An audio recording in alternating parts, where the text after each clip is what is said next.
Alright, welcome to the first game review thing that we're gonna do today. I gave this game some time to do, and I've been thinking about doing this kind of series for a while. And today, we're gonna have MLB The Show 21 being ranked. So, without further ado, let's get into it. So, this game, when it first dropped, I was very bored of baseball. And the main purpose for it was because I stopped playing it in high school because I started to hate the game. And I completely dropped the sport in general, especially after the Indians were not good anymore. Not saying they're bad, but they are not as good as they used to be anymore. So I kind of dropped baseball, been focusing on basketball, played a lot of NBA 2K, some Madden here and there, and then I've always had an Xbox. Last MLB The Show game I played was in 2016, where the whole game was mainly, it was good. I enjoyed it. I thought the career mode was good. I didn't play Diamond Dynasty. I really just played franchise and career. But from what I learned, the whole game was very good in the sense. And this year, since they released it on Xbox, I decided to go ahead and get it. I have the Xbox Series S, and I decided to just get it, because why not? We'll see what happens. Maybe it'll get me back into baseball. So from when I first bought it to where I'm at now, it was fun. I started playing career immediately, and then dabbled with a little Diamond Dynasty, not thinking anything of it. Then I kept playing career, just kept going to the career mode, and then I transitioned to Diamond Dynasty for like a hot minute, like a hot week and a half. I was mainly playing Diamond Dynasty. Now, I started playing career mode. It was good. The way you work your way up, the way you design your player is such a great way, and I think 2K can learn from this, but obviously 2K is all about making that money. But I'm sure off stub purchases, you don't even need to buy stubs. This game is not pay to win. That's another topic I want to talk about, how this game is not pay to win. You just have to play to be good. You do not need to spend money on our game, but you can if you want to, because why not? We'll take your money. I go into this thing, started to hate Diamond Dynasty. My team wasn't good. I didn't feel like grinding. I have not played a game since probably 2K20-ish, where I wanted to stay up all night and grind. So then I stopped playing this for a little while, played some other games, and now I'm back. I started back on this game a couple weeks ago, maybe a month ago, and just started playing career. Got to the MLB. I'm in my third season, 5th total in the MLB, and I was having fun. And then I hopped back on Diamond Dynasty, and let's just say I've been hooked ever since. I could not get off the Diamond Dynasty game mode. There's so much to do, and especially with the new content that just came out with the All-Star content, they just been releasing content, and guess what? You don't have to spend a dime. You don't have to spend a dime to get these players unless you wanted to buy the limited time packs. You didn't have to buy them. You didn't have to at all. But if you did, you did. And that's great.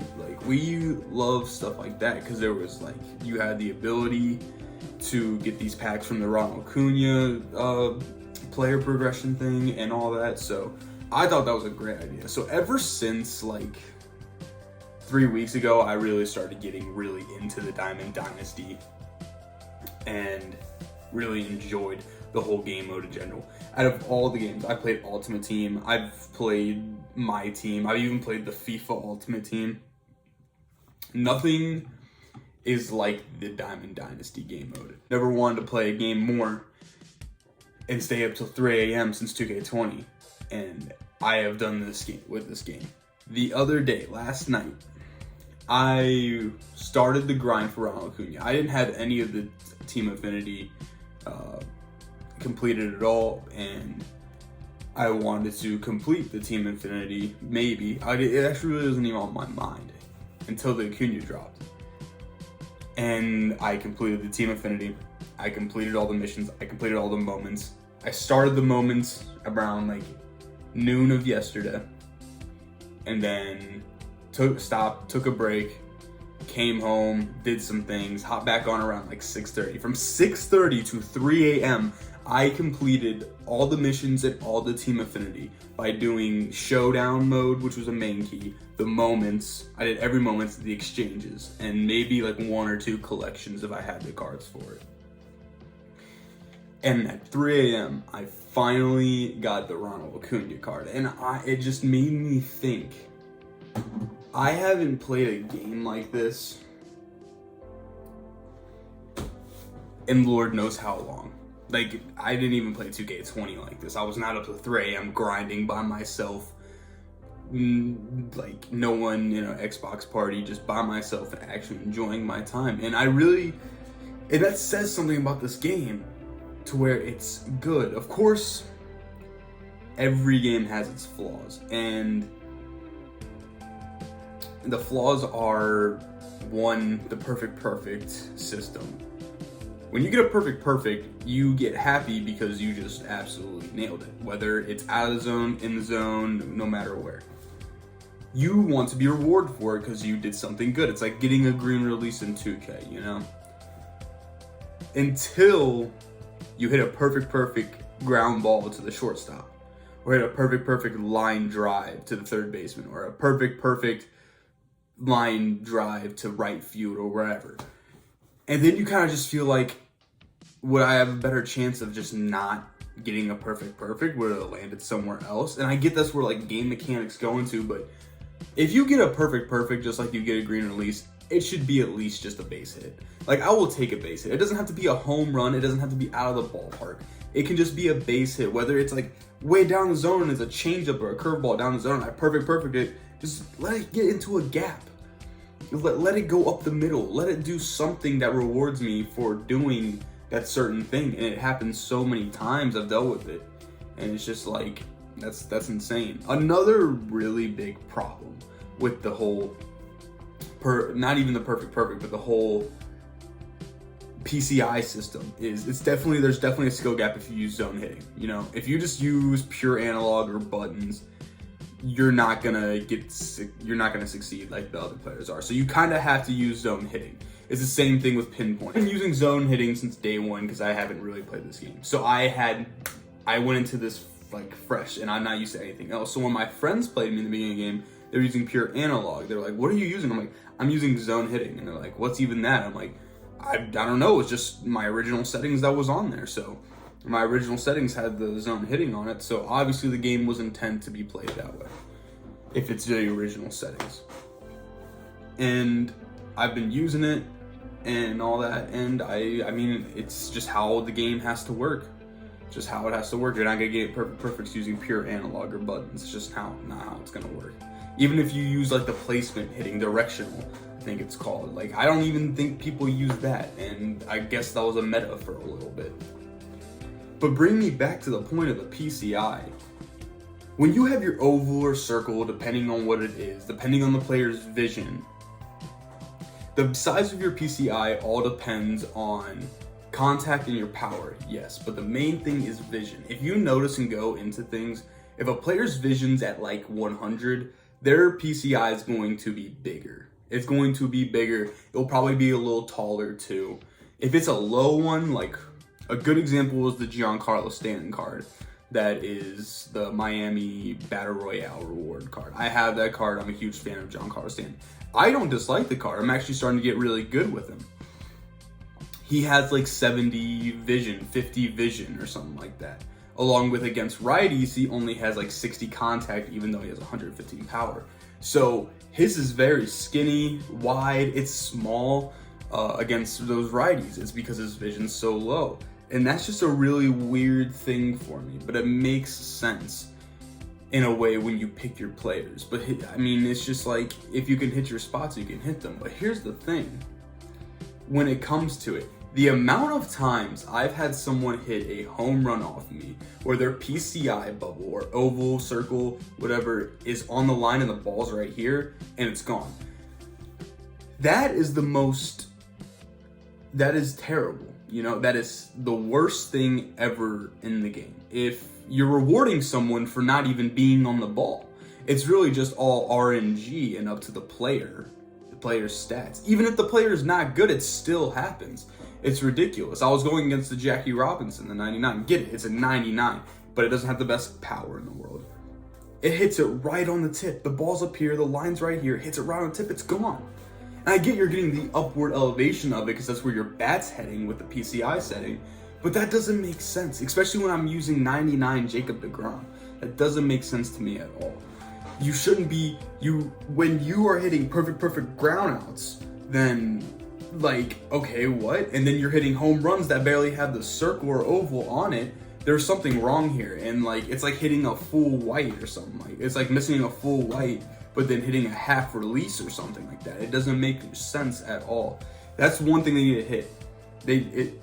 A home run should be now, a big looper base hit, that's fine. That makes sense, that's realistic. But if the PCI is not, if the ball is not inside the line at all, not even halfway, if it's not inside the line at all, it should not be a home run. No home run should be hit that way.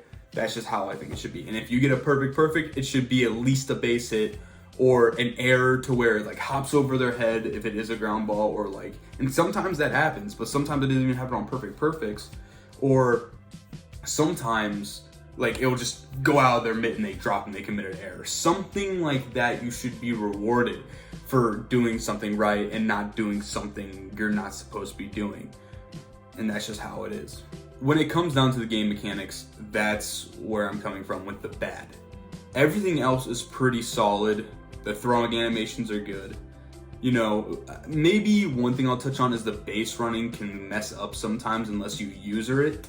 But at the same time, if you have guys on base, you're kind of just thinking, you got a man on second and third, and you just hit a gapper. I'm scoring both of them. You're holding down you're holding on the left bumper. You're sending them. You're sending them, and then you do, or maybe the guy gets it in quick. So you know it's coming close.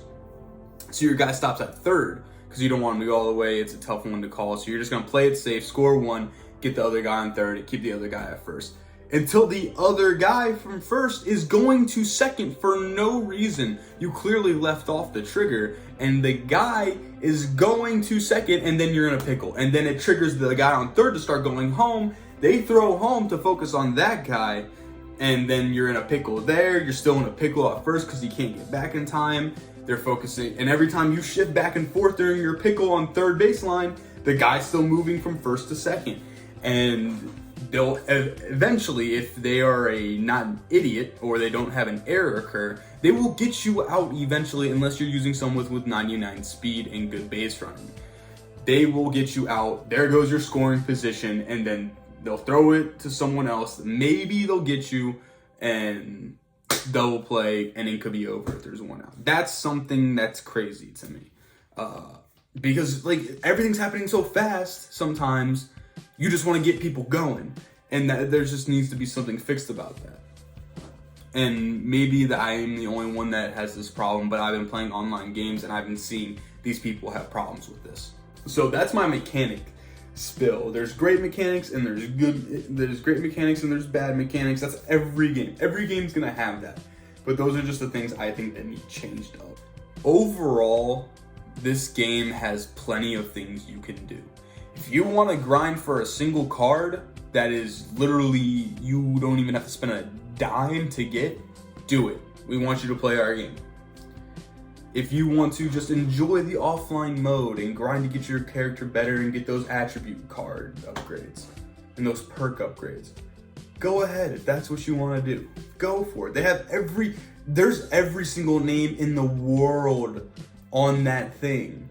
And you could literally, it's literally you. 2K doesn't even have my last name. They don't even have my last name on their game yet. I think they just put it in like this year. Madden doesn't even have a career mode really. They really don't. I mean, they do, but it ends and it's not good. Madden is just not good at making career games. They really are just an ultimate team game. I mean, I like to play a franchise on Madden, but no one focuses on the franchise games. I think 2K is really like my career centered. So if you're gonna play a career mode, go play 2K. If you're gonna go play an ultimate team game, go play Madden. If you want the best of both worlds, go play MLB The Show. Phenomenal. Road to the Show is phenomenal. The only thing I ask is more cutscenes, a storyline, the ability for him to speak. You know, other than that, it's a great progress to get through things. And you have to play the game to get better. You have to, if I could buy an arm sleeve in 2K that gives me like +5/3, like, and I have a center, you have a center archetype, and then like, say you're a sharpshooter, so you have the sharpshooter archetype. That's your main one. It starts as bronze, like it does in this game. Then it branches off to, you know, your bronze, this, that, but then it goes up to like amethyst or like whatever it is. Like, that's exactly what they should be doing. Like, I think MLB The Show has hit so hard on the pause. I think MLB has done a great job in the whole sense of, like, how my career should look out. I didn't spend I spent stubs to get the perks I wanted, but it was stubs I earned from playing the game. It was stubs I earned from selling players in Diamond Dynasty. Everything's universal. It's awesome. And it's just like, where is this in 2K, you know? I think 2K could really take a lesson to learn if they want to make their game better. I mean, maybe I'm the only one in the world who thinks this, and maybe that's how it should work. I don't speak for everyone, this is my opinion. But if you're asking me, out of all the 21 games that released, I didn't play FIFA, I don't even know if NHL released a game this year. Out of all the ones I've played, Madden, 2K, and MLB, UFC, MLB The Show is the best sports game to be released for the 21 series of games. And I think a lot of people would agree with that, unless you're a diehard 2K fan, which I am. I stopped playing 21. It was the first game I downloaded on this Xbox when I got it, and I just didn't enjoy it. I thought, that's a whole different video. This is just critiquing the game, you know, giving my opinion on it, and then telling other games what they could learn from this. Madden needs to learn a lot from this game. They're not far off, but they need to learn a lot from this game. 2K can learn from this game. They're not far off. They can learn from this game. Like, don't get me wrong. I know I've been talking about this game for a long time. Maybe not for you guys, but for me. But this game's March to October is single-handedly the greatest like single season or anything any game has ever done. It's absolutely amazing. It puts you into a long season to where you play the key moments, you work on your rising stars. When you trade for someone, they have a chance to get a boost. Depending on how you did in your key moment, gives you a hot streak. If 2K did that with an 82 game season and you just played a season like that and then you got rewards for my team or my career, I'm thinking that's going to be the best mode. You picture this, instead of like, you know, you're down like 1 in the 8th inning, you got to make a comeback to get your hot streak going. Imagine like in a conference race or something like that, beat your conference rival to, you know, take the lead in the conference, and you get subbed in the 4th quarter with like 3, 4, 5 minutes left, and you got to come back and win it, or something like that, or even keyer moments when you're put in like 30-second games and you got to like play good defense, or you got to like hold the lead or something like that. And NBA could make the franchise game modes so much fun. 2K really needs to learn from this game, because this game has done, Sony San Diego has done a phenomenal job. And I think every sports game can learn from this game single-handedly. My ending remarks here, and I don't know if I'm gonna keep it brief, but I'm starting to end it. I'm starting to wrap up the critique, and then I'll give it a rating. So this game, when it comes down to it, with all the content they released in Diamond Dynasty, with the way Road to the Show works with your character, to how March to October works throughout the whole game, and it's universal. I'm gonna single-handedly rate these. March to October is a 7.5, 8 out of 10, depending on your experience with it. I played one with the Cleveland Indians. We won the World Series my first try, you know. And obviously, you know, I'm not the best at MLB. Like I've been getting better, but you know, it started off good and then it started off really rough. I had those cold streaks, but that's just how the season goes. It's so realistic. And then you get into a roll, then you get to the playoffs and you're like, oh, we're in the World Series, and you get it, and then you get those like rewards for it. And it's just like, man, that felt good to finally finish, you know. That is an 8 out of 10 for me, just because it was so unique and no one else does it. And, you know, if it gets copied to 2K, I would not be mad. I would, you know, pick the Cavaliers and get rolling, man. Road to the Show. It's my second most played game. I've spent 2 days, 12 hours, and 30 minutes on Road to the Show. I'm giving Road to the Show an 8.5 or 9 out of 10. Either one, depending on like how long you spend in the minors, or if you get drafted to a team that sucks. I got drafted in Miami, and like we're just like that middle of the pack team, and like, but they have your rights for 5 years, and you're like, I want to leave, but I don't know if I want to leave. I want to stay loyal. You actually really feel like you're making your decisions. I wish there was more decision-making things or like that. That's one thing they need to improve on. That's why it's not a 10 out of 10 game mode, because I mean, there's always something you improve on. But for me, it was like an 8.5, 9 out of 10 for Road to the Show. That was a really good game mode, and I haven't played it in a while because I've just been on the Diamond Dynasty grind, but I'm sure I will go back to it and shift back and forth between the two. Final mode I'm rating is the Diamond Dynasty mode. I've spent 3 days, 4 hours, and 47 minutes on Diamond Dynasty. That's not a lot compared to a lot of people. For me though, it is, because I have not been playing games like this forever. The customization's amazing. Didn't even touch base on that, but everyone already knew that. The team building, you don't have to spend a dime.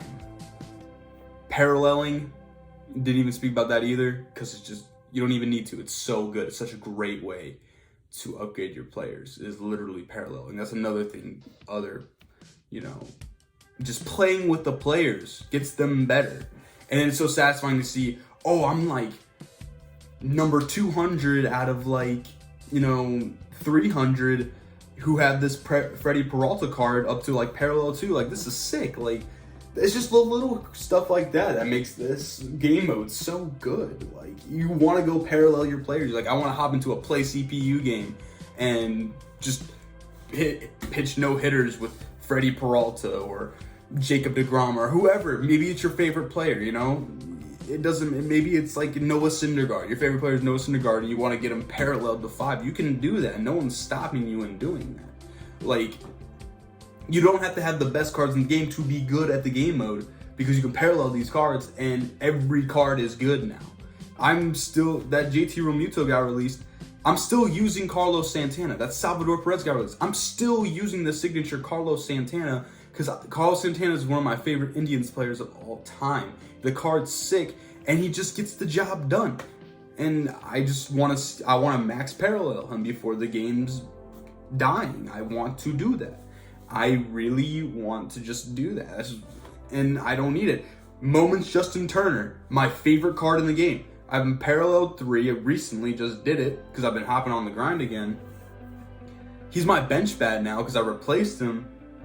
But not a game passes where I put him in as the pinch hitter and it's like, I want to put this guy back as my second baseman. And he played it good and he gets hits, you know? It's a really good card. So like, you don't need to have these expensive cards like these Chipper Joneses. Yes, it helps, but you don't have to have these expensive cards like the new Vlad or the Freddie Peralta. You can get the Jacob deGrom, the 99 deGrom, arguably with the best pitcher in the game, for free. You can get Edward Cabrera for free. You don't need these special cards. If you're good with a card and you like how it works, then use it. You don't need to, like, in 2K when like Kevin Durant gets released, of Galaxy Opal Kevin Durant, everyone wants it because it's just so much better. In this game, you can use a gold player and he'd still be good, you know what I mean? It's just all about how you use the players, and that's what I love about the game. It's not pay to win. Like, the game is just so good, and I'm rating the Diamond Dynasty a 9.5 out of 10. It's so close to a 10 out of 10 if it just fixes those mechanics. Like, you'll be up till 3 a.m. grinding for a single card that might not even be that good, but you just want it. Like, it's insane to me, and I don't regret staying up till 3 a.m. getting that Acuna, because it made me realize why I love video games. And this game has brought my love of video games back to me, and I haven't felt that way in a while. I wasn't even happy during 2K20 with the game. I thought it was really bad. It was just something to do during quarantine. The last time I really enjoyed a game, every time I played it, was Black Ops 3. And that was in 2015, 2016. So this game has really brought back the love of the game. So I'm giving this game a solid 9 out of 10. You know, overall, you know, there's obviously some things that need fixed because it's a video game. There is freezes and all that. But other than that, when you actually get to play the games, this is an absolutely phenomenal video game. I would be stunned if they did that, if they didn't get the rights to it again, because they just posted, this is our biggest year of MLB ever. Not only because it's a good game and it's getting popular over social medias like TikTok and Twitter, like, it's mainly because you released it on Xbox. Because more people are now playing it. And Xbox players are getting good. And PlayStation players are just like, oh my god, like, what is happening right now? And like, at first they were mad, but now I just think it's like, all right, everyone can be good at this game.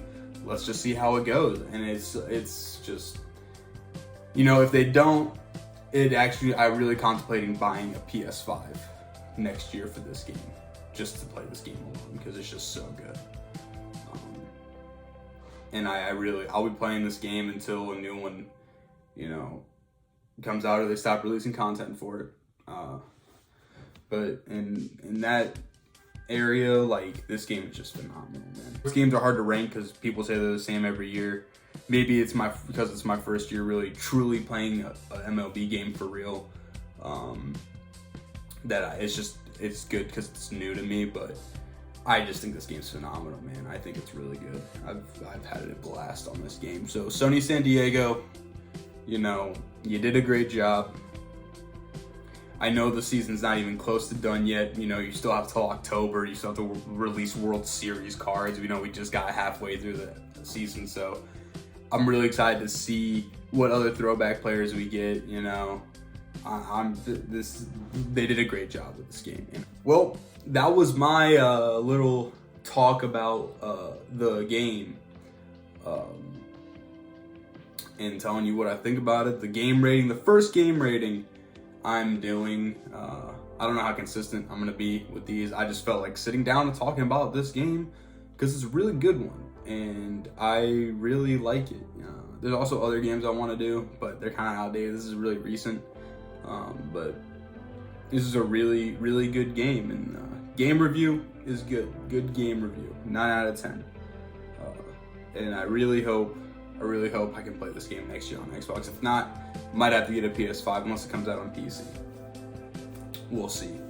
But other than that, really like this game, and that's it. I'm out.